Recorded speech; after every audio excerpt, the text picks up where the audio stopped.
So in the Cold Blood EP, I think their songs, I think they kind of balance each other out. The lyrics of Cold Blood are pretty dark.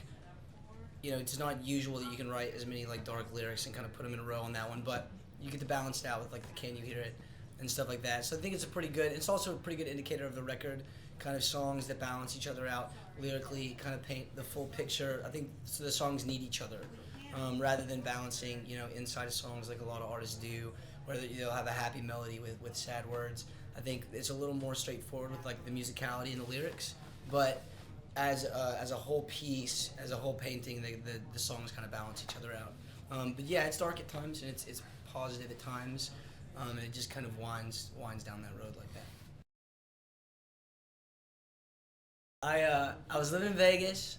I was talking to nobody, and I came back to LA, and I just didn't know anybody. I didn't know any singers.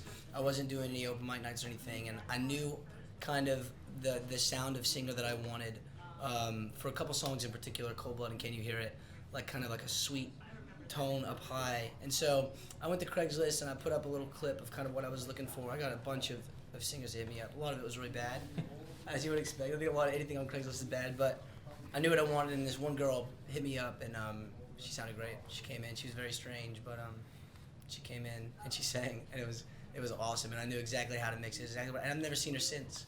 But Craigslist is perfect if you know what you're looking for. There's a lot of crap floating around, but I knew what I wanted.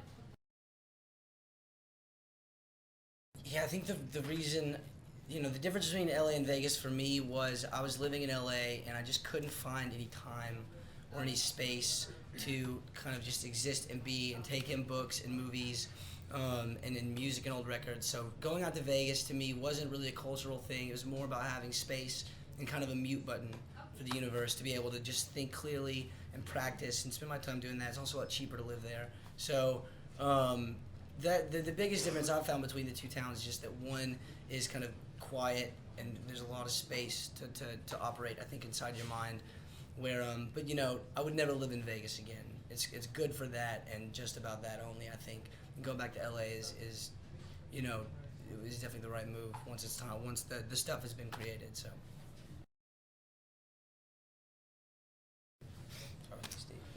For me, I mean, songwriting and guitar playing and stuff. Elliott Smith's a big one, pretty seminal for me. Some contemporary stuff too, like Mac DeMarco and Dive, that kind of more kind of indie rock stuff. For me, man, my big ones right now, inspiration-wise, Graham Parsons, Leonard Cohen, Townes Van Zandt, Bob Dylan, stuff like that. A lot of books, a lot of Vonnegut, a lot of Henry Miller, a lot of old movies, old like noir movies. Just kind of like tone-wise. As far as what doesn't inspire me, I think anything from the 90s when I was growing up, except for Blur. Blur's the exception, but all that other 90s crap, I never really got down with that. For me, I was definitely influenced by the 90s. But my, I don't know, the two artists that like really, I feel like shaped me to who I am today is Beck and Radiohead.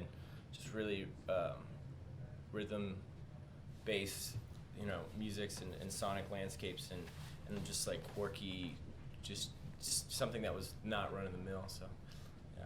As far as not influencing, I don't know. I guess I never really thought. I take everything in a little bit and consider it, but yeah, you just kind of pick and choose. It inspires you what not to do. So yeah, exactly. They made mistakes for you. You're like, exactly. I would never play that. Yeah. And then you just don't. Full length is the EP is a sampling of the full length, and the full length I think is more of that. I think it paints the broader picture, and that's going to come out late summer. We are Josiah The Bonnevilles. This is an A-side session. Thank you guys for watching.